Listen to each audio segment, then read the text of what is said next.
वेतन में बढ़ोतरी की गई है तथा विभागीय संकल्प संख्या 984 द्वारा इन्हें ईपीएफ स्कीम से आच्छादित किया गया है। महोदय, मेरा प्रश्न दूसरा है। माननीय मुख्यमंत्री महोदय ने राज्य में जितने भी शिक्षक थे उनको राज्य कर्मी के संवर्ग में लाने के लिए एक महत्वपूर्ण निर्णय लिया, बड़ा निर्णय लिया, और संकल्प दो संकल्प हैं इससे संबंधित, एक 1775 30/8/1980 और एक संकल्प, दूसरा संकल्प है 179 22/12/1981 का।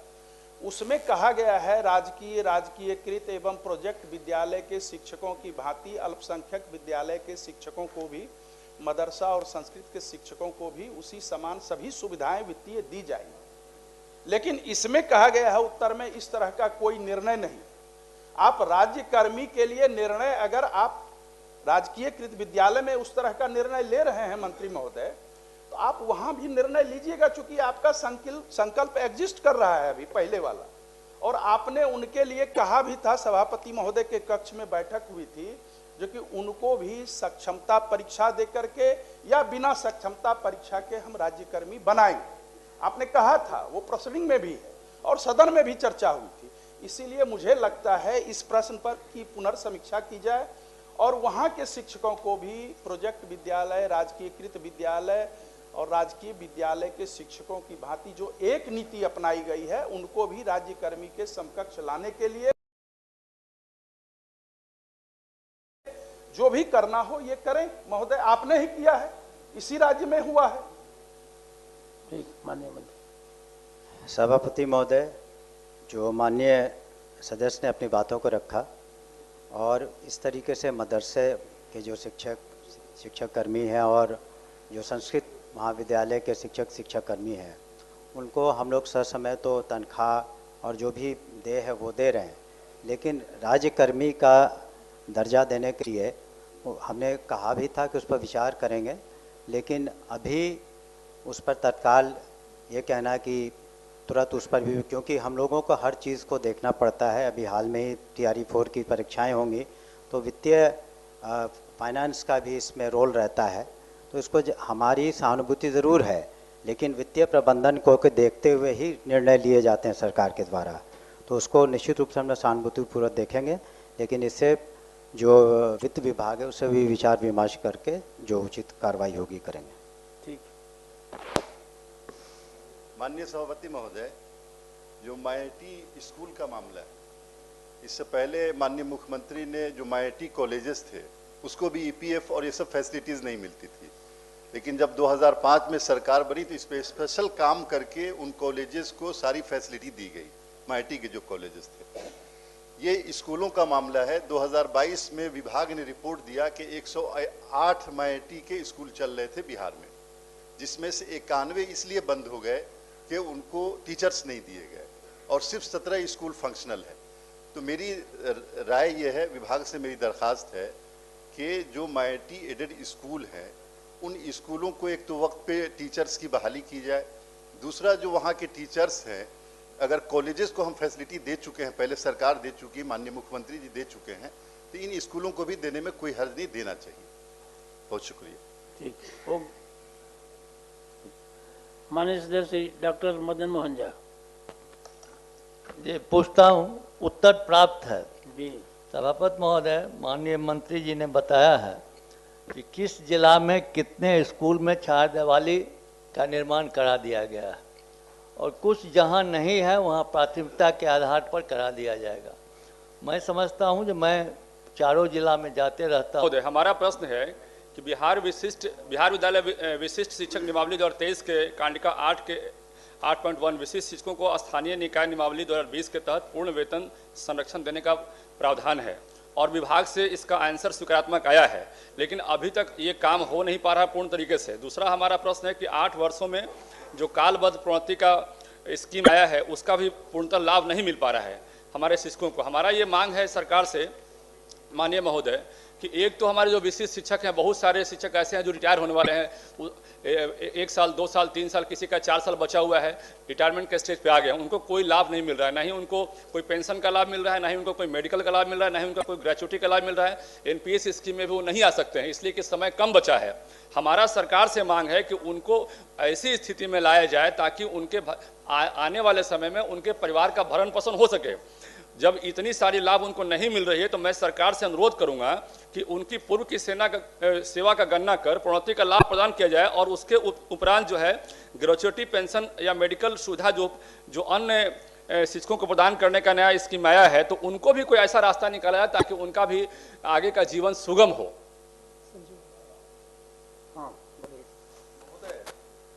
माननीय सदस्य का जो प्रश्न है उसके आलोक में मैं जानकारी देना चाहता हूं। विभाग ने प्रोन्नति के लिए पत्र निकाल दिया है, लेकिन सभी जिले में अपनी अपनी मर्जी से कोई निकाल रहे हैं या कोई नहीं निकाल रहे हैं।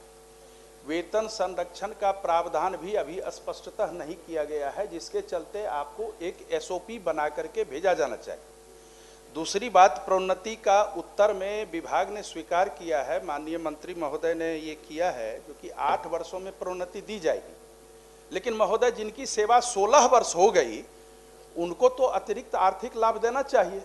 विश्वविद्यालयों में अतिरिक्त वार्षिक वेतन वृद्धि दी जाती है, तो 8 वर्ष पर आपने प्रोन्नति दिया। कोई 16 साल से नौकरी कर रहे हैं, शिक्षण कार्य कर रहे हैं, और मुख्यमंत्री ने उनको एक बड़ा निर्णय लेकर के राज्यकर्मी का दर्जा दिया, विशिष्ट शिक्षक के रूप में, विद्यालय अध्यापक के रूप में।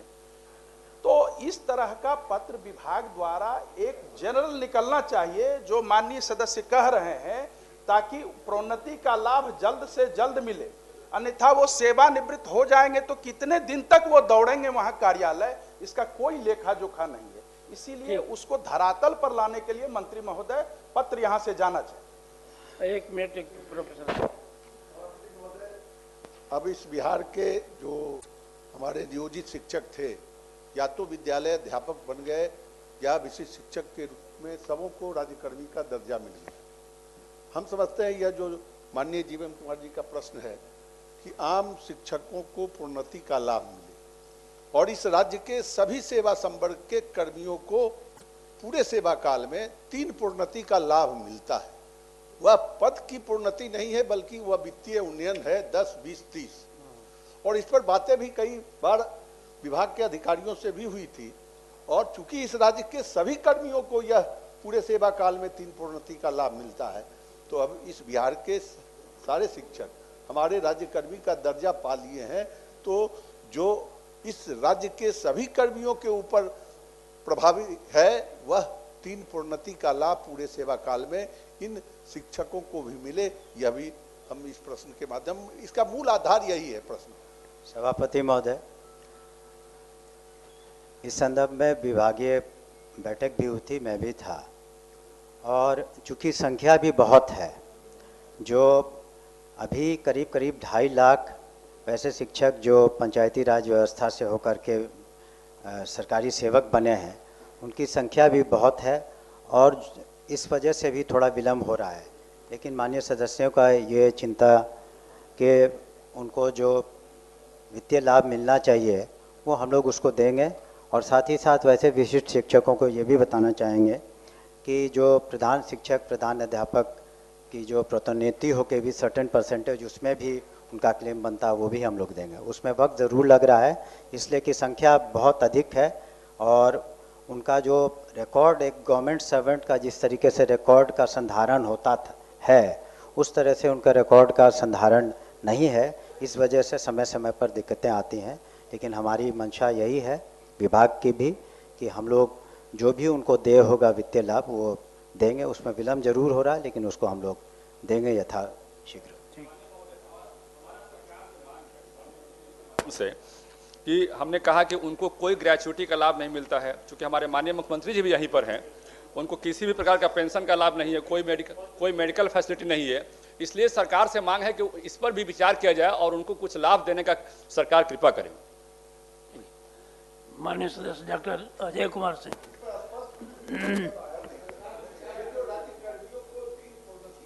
पूरे राज्य के राज्यकर्मियों को मिलता है।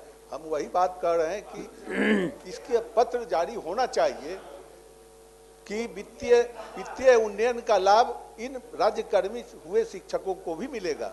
यह तो बात बतानी चाहिए। चलिए ठीक है। डॉक्टर अजय कुमार सिंह। जी, उत्तर प्राप्त है। उत्तर में इन्होंने माना है कि बिहार के स्कूलों में अंशकालिक शारीरिक शिक्षकों की नियुक्ति आरटी 2009 के तहत पात्रता परीक्षा के आधार पर हुई। मैंने जो उत्तर में मूल बात कही थी, मैंने जो मांगा था, प्रश्न किया था कि अगर उपयुक्त खंडों के उत्तर स्वीकारात्मक हैं तो क्या सरकार नई शिक्षा नीति और शारीरिक शिक्षा की महत्ता को देखते हुए राज्य के सभी स्कूलों में शारीरिक शिक्षा अनुदेशक या शारीरिक शिक्षक की पूर्णकालीन नियुक्ति का विचार रखती है? यदि हाँ तो कब तक? तो उत्तर में महोदय स्पष्ट नहीं है कि ये नियुक्ति का विचार रखते हैं। इन्होंने उत्तर में लिखा है कि प्राथमिक विद्यालय से लेकर 10+2 विद्यालय तक शारीरिक शिक्षा शिक्षकों की नियुक्ति किया जाना है, जिसका मापदंड निर्धारित है। वर्ष 2022-23 से केंद्रीय माध्यमिक शिक्षा बोर्ड ने अपने नीतियों को राष्ट्रीय शिक्षा नीति 2020 और नई पाठ्यक्रम रूपरेखा जोड़ा गया है और जिसमें शारीरिक और स्वास्थ्य शिक्षक पर जोर दिया गया है। इसमें विभाग के उत्तर में कहीं स्पष्ट नहीं कि ये नियुक्तियां कब तक होंगी या विभाग नियुक्ति करना चाहती है कि नहीं। तो माननीय मंत्री जी से मेरा अनुरोध होगा। सभापति महोदय, चाहे शारीरिक शिक्षक हों चाहे म्यूजिक टीचर हों, उन पर भी न्यू एजुकेशन पॉलिसी और में बहुत कहा गया है, लेकिन अभी व्यवस्था ये है तत्काल कि बहुत से ऐसे सब्जेक्ट्स हैं, मैथ्स, फिजिक्स इत्यादि, जिसमें उपयुक्त और उस लायक टीचर्स कम मिले हैं। तो TRE 4 वगैरह में हम लोग जो पठन पाठन की व्यवस्था है उसको सुचारू रूप से चलने दें और अगले फेज़ में जब हम लोग इसको करेंगे तो अभी तत्काल जो सब्जेक्ट वाइज हम लोग जो टीचर्स की कमी है उस पर ज़्यादा विशेष ध्यान दे रहे हैं। ऐसी नहीं कि हमारी कोई नियत नहीं है, ना नीति है कि हम लोग नहीं लेंगे, लेकिन आवश्यकता अनुसार जब ये रिक्तियाँ पूरी हो जाएंगी और ये आवश्यकताएँ पूरी हो जाएंगी तब उस पर हम लोग निश्चित रूप से विचार करेंगे। ये हम लोग के संज्ञान में है। म्यूज़िक टीचर्स की भी कमी है जो शारीरिक शिक्षकों के अलावे। माननीय सभापति महोदय, ये बड़ा महत्वपूर्ण विषय है शारीरिक शिक्षा, तो इसको अन्य विषयों से कमजोर करके आंकना हमें लगता है कि बच्चों के लिए उपयुक्त नहीं होगा और इस पर माननीय मंत्री जी इसको संज्ञान में लेते हुए प्राथमिकता के आधार पर इसको रखें। ठीक। माननीय सदस्य श्री महेश्वर सिंह। संजीव कुमार से पूछ ऑथराइज किया। महोदय उत्तर आया है।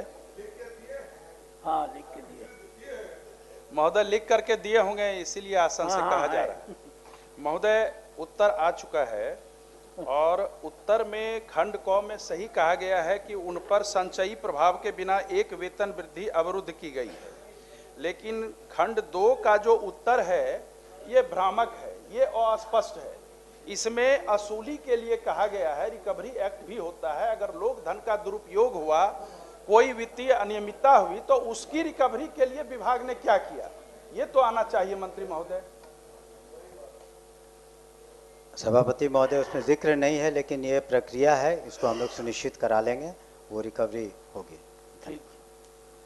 माननीय सदस्य श्री अशोक कुमार।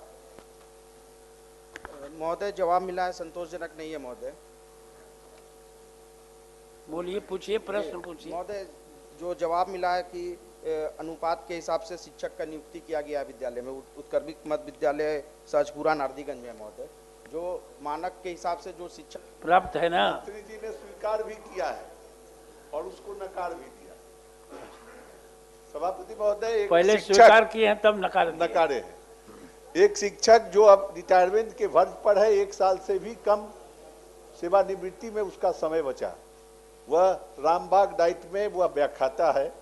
उनकी पत्नी सीतामढ़ी में पदस्थापित है। उसने यही मांग किया है कि चूंकि 1 साल से कम मेरे रिटायरमेंट में है तो पति पत्नी के आधार पर मेरा स्थानांतरण सीतामढ़ी डाइट में कर दिया जाए। ये सरकार का नियम भी है। और अगर पद नहीं है मंत्री महोदय तो 1 साल से कम है, उनको डिप्रेशन में कर दीजिए। आपने जो अपनी बात रखी, माननीय महोदय ने जो अपनी बात रखी, इस पर हम पुनः विचार कर लेंगे और कोशिश करेंगे कि उसको कर दें। ठीक ठीक।